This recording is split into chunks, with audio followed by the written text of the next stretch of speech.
Are you ready to transform your summer into an epic splash-tastic adventure? Say goodbye to wasteful, single-use water balloons and hello to the ultimate in reusable, eco-friendly fun with reusable water balloons. Check out the link in the video description to get yours on Amazon today. And X-Cop has revealed some of the main players involved in Tenerife's chilling underworld, from the Russian mafia to serious players from Britain. Former Scotland Yard detective Peter Bleksley spoke about how alarm bells started ringing after cops on the island let one key lead in the disappearance of Jay Slater go, despite their criminal links. The holiday hostpot is known for its dark criminal underbelly, as a battle for narcotics rages on amid the continuing mystery over Jay's disappearance from the island over 3 weeks ago. With global organized crime also said to be on the rise in Tenerife, thousands of Brits arrive each summer to enjoy the sandy beaches, vibrant nightlife and cheap alcohol, all on offer in several of the island's top resorts. But along with the blaring music and the sound of boozy tourists, a much more sinister world exists, fueled by a fight for drugs and territory. An intense and brutal battle to control the island's main trade points in Costa Adage and in Playa de las Americas has plagued the area for years.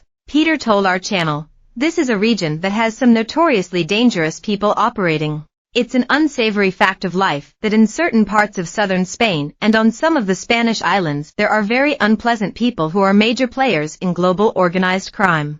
The former top cop named serious players from Britain, the Russian mafia and even some Scandinavian countries as having connections to Tenerife and the surrounding areas. It comes as Mark Williams Thomas, a private investigator helping out Jay's family, has previously claimed the teen vanishing may be linked to an established criminal network in Tenerife. The bombshell update came after the identity of one of the two men who went home with Jay the night before he disappeared was revealed to be a convicted criminal. Ayub Qasim was jailed for 9 years in 2015 on drug offenses and spoke to Jay just hours before he vanished at an Airbnb. There is no suggestion that Jay's disappearance is linked to drugs, with cops in Tenerife finding no link to criminality in the case. Both Qasim and the second unnamed man were questioned by Spanish cops on June 17, but quickly deemed irrelevant to the investigation. When one of the people we know was one of the last people to see him alive, has a considerable criminal background that rings alarm bells. Once cleared, they flew back to the UK, with Qasim only speaking to Mark since. Peter was left surprised when the men were let go without any further probing, citing Qasim's criminal background as considerable. The ex-cop continued, "There must be other threats to this investigation. So many names have been put forward, so many question marks over some of the characters involved in this baffling mystery. When one of the people we know was one of the last people to see him alive, has a considerable criminal background that rings alarm bells. All those threads of investigation should be properly explored." It comes as Jay's dad Warren Slater, 58, blasted the way some parts of the search has been handled as he declared everything stinks.